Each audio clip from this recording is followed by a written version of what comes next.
Now we're rolling. Today's video is going to be a Q&A. I have a bunch of them from the last Q&A I did. And of course, this one was from super long ago. So we're just gonna get right into it. And we're gonna answer, let's say like 12 questions. See how that goes. First question, does mom have the same smile, want kids? Where does athletic side come from? Both mom, dad, or both? That's such a big question to start off this Q&A with, but here we are. So if you guys don't know, I'm adopted. My adopted parents, AKA I just call them my parents, they don't have any type of relation to me, obviously. So in terms of does my real biological mom have the same smile as me? I would never know because I've actually never met them before. I think one of the coolest things to potentially find out as being an adopted person would be if like nature versus nurture, if I would have siblings, would they have similar features to me? Would they be athletic like I am or acrobatic, stuff like that? But in terms of my adoptive parents, they are less on the sporty side. They used to be more into skiing and stuff like that when they were younger, but I don't think that question like really super applies to me, but I would answer it anyways because it's the first one I picked. Wondering how tall are you and how much is your weight? This is always a question regardless of how many Q&As I've ever done in my entire like social media career. So I am a standing tall at 5'1". The quarter does count. And currently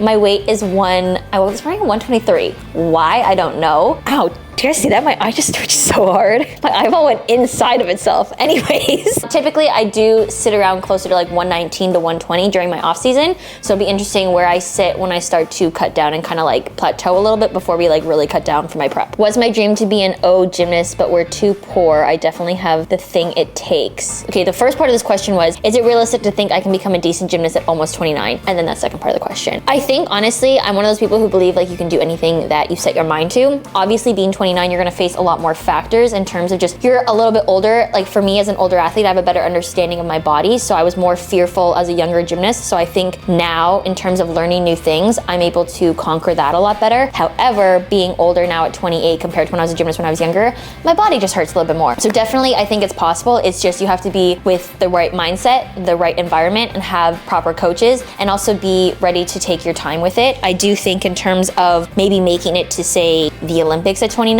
that'd be very, very impressive, just purely because most gymnasts do tend to retire before the age of 29 itself. But like I said, I never like to say or put limitations on anything. If you set your mind to it, I do think that you can really accomplish anything you want. Any sub goals you added for this year? Sub goals, is that like a side mission? Is that what that is? This is a fun one that I haven't really talked about too much on my YouTube. So obviously you guys know that I'm very much in the bodybuilding scene right now. One of my sub goals for the year of 2024/2025, I want to do a high rocks competition thing. I think it'd be so fun. I've been seeing it all over my Instagram and I'm like, this seems like the coolest thing ever. So potentially doing that during my off season, as long as it doesn't conflict too much with my bodybuilding goals, I definitely would love to do that in the year of 2025. However, I might have to wait till 26, but that is a sub goal that I have. What is my daily routine like? I should honestly do a vlog where I take you guys through my entire day, so I definitely will. Here's like a little summary. I usually wake up at 6 o'clock or 7 o'clock. I take care of Rocket first, so he gets his food, he gets his walk, and then I take care of myself where I do my like daily vitamins in the morning, I do my fasted cardio, and then I have a time period of work where I'm like on my computer, either doing calls, meetings, admin stuff for about 3 to 4 hours. And then I typically eat, go to the gym, and then I eat again, spend more time with Rocket. And then depending on the day, it'll either be a day where I'm filming, like a day like today, or I'll hang out with my friends or see my family. But typically that's how like a normal day works for me. It's literally waking up, Rocket, workout, work, friends, hang out, stuff like that. That's a typical day. What was it like growing up with fitness and family opinions? Example, as you do gymnastics, as PT, etc. Ooh, okay, so growing up younger, my family was always super supportive of everything I did. Even now as an adult, they're very supportive. I would say there was a slight time period from when it was going into university for kinesiology and then graduating after. There was a slight bit of concern from my parents because at the time, social media wasn't really like a big thing. So I was just graduating school, had become a personal trainer, and in their minds, they were like, why did we pay for a kinesiology degree for her just to be a personal trainer? And again, this was a very traditional thought where they didn't understand that there's so much more to making money than just the 9 to 5, that there's other ways to do it. And so that was probably an only time in my life where my parents were a little bit, not necessarily like not supportive, but they just were concerned for the outcome because obviously they want me to be successful in my life, have freedom to do things that I wanted, and they just weren't sure if personal training would be that avenue. Fast forward now where I've done social media personal training, they can obviously see that this path for myself has worked out quite well, and they're nothing but supportive. And now even with my nieces and younger family members, they're definitely more open to the idea of just like there's more ways to make money than the classic like business 9 to 5, which is really awesome to see. Where do you get your gym clothes from? So cute. I say it's a fun one because obviously I'm head to toe right now in Vanquish. So all my gym clothes, whether it's seamless or sweats, is always from Vanquish, and you guys can use code little T to save. Yeah, if you guys have any questions, let me know. I wear a size small or medium in the tops and an extra small or small in the bottoms. Only because I'm in off season, that's why I have the different sizes right now. Typically, if I'm just like my true size, it's always small on top, extra small on bottom, but your girl's a little bit heavier right now, so we're like a little bit in between sizes.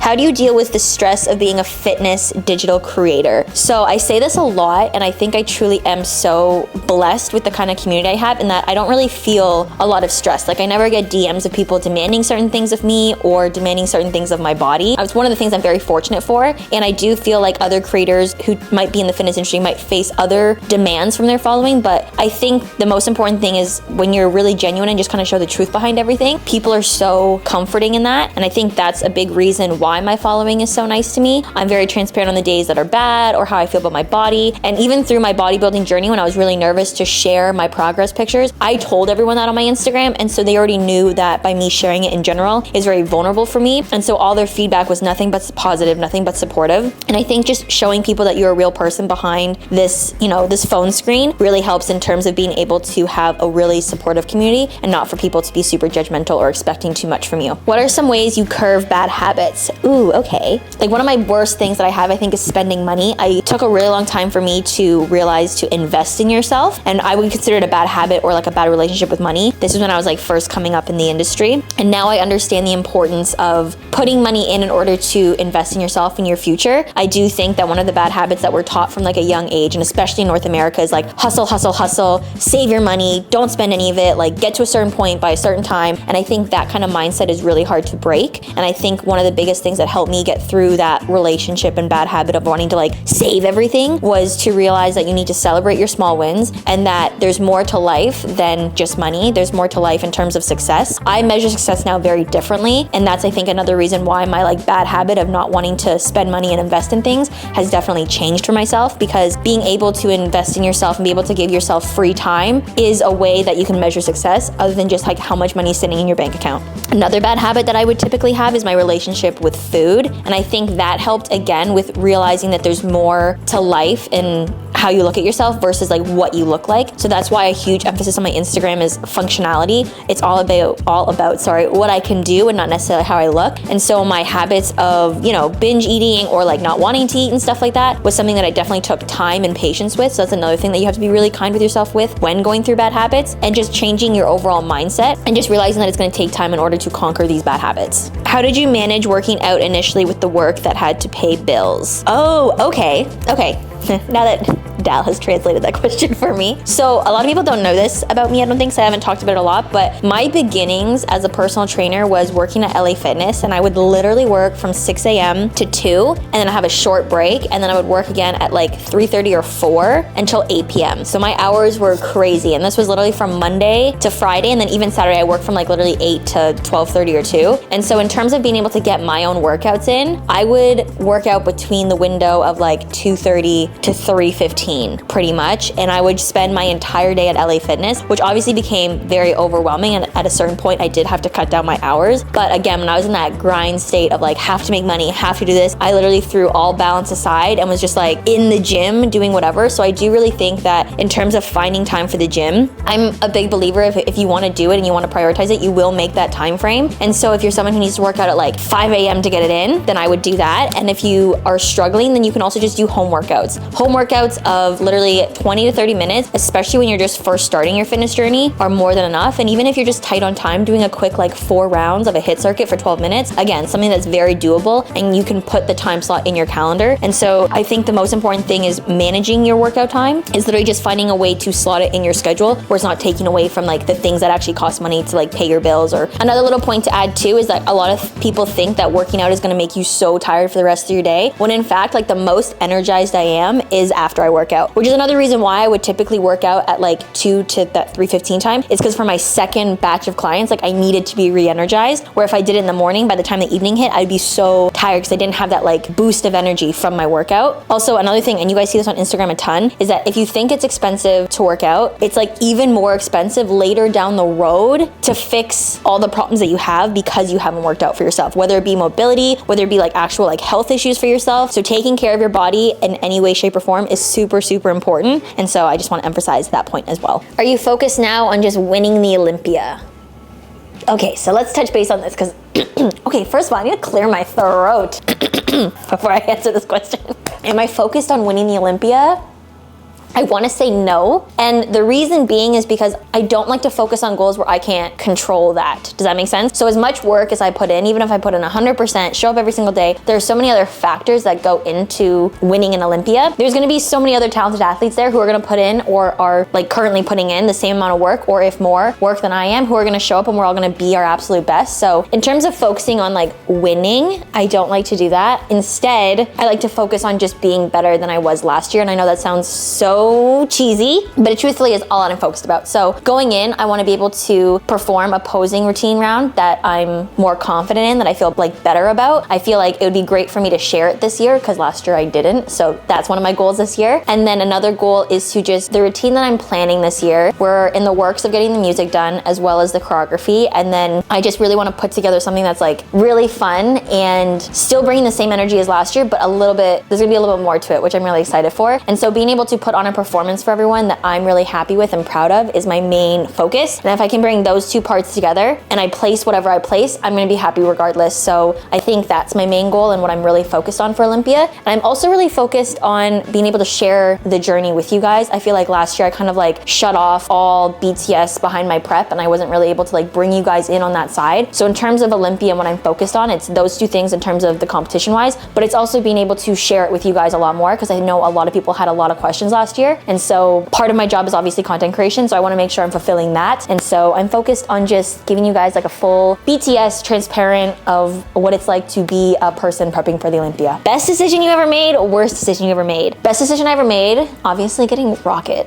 Duh. Second best decision would be taking the leap and starting my own business. And then that entails both the training side as well as the being a creator. Without taking that leap, I don't even know where I would be in this world. Like, would I still be at LA Fitness and I'd be like a salesperson, or would I be like higher up in corporate in LA Fitness, or would I have just completely moved on in general? So I think it's really cool that my life has panned out the way it has. I would say the worst decision I ever made? In terms of social media, the worst decision I ever made was when I first got on TikTok. A couple of my videos had gone like super viral. Okay, not super viral. They had like 2 million, but that was good for me. And I was growing so fast. And then all of a sudden in my mind, I was like, I hate TikTok. And I just stopped posting. And so I really think that was probably the worst decision I ever made, because I think if I had kept going and built on that momentum, my TikTok and my outlook towards TikTok would be so different now. Another bad decision I've made in life, obviously everyone makes bad decisions, but I think none of them have been like detrimental to me. Yeah, I don't really have any other regrets. I live with #no regrets, so we're good there. Okay, so I know we've definitely done more than 12 questions, but this is the last one. What made you pursue this career that I'm in? So I got into content creation with not the idea that I was gonna become a content creator. I think back then there was far less content creators, so it wasn't really a known career, whereas now like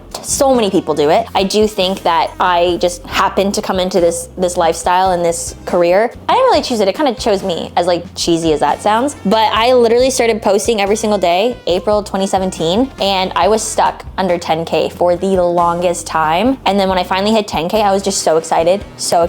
And then quickly after that, I started growing, because within the year I hit 100K. And then within that second year, I hit 1 million. And so for anyone who's currently out there who is just like, why is my account not growing? Is it even worth it to be posting? One of the main things that kept me posting was because I truly loved creating content myself. I loved seeing other people's videos, giving them a try myself, tagging people, building a community. And I think that's exactly why like I wanted to continue posting in the first place. And it literally took me from 2017 to, I believe it was 2020, in order for me to hit my like 10K mark. That's 3 whole years of posting and basically having very little reach. And so anyone who's creating content right now and you haven't seen reach in like say 3 months, a year, or whichever, just keep going. And if you truly enjoy it, that's the main purpose of it. If it ever starts to feel draining or like a job, or that it's taking away a part of your happiness, then I would recommend not doing it, because social media in itself is a lot of work and you really truly have to enjoy it. And I'm just super fortunate that that's the case for me, is that I actually really enjoy what I love to do every single day, and that I have a great community who also loves to watch and keep up and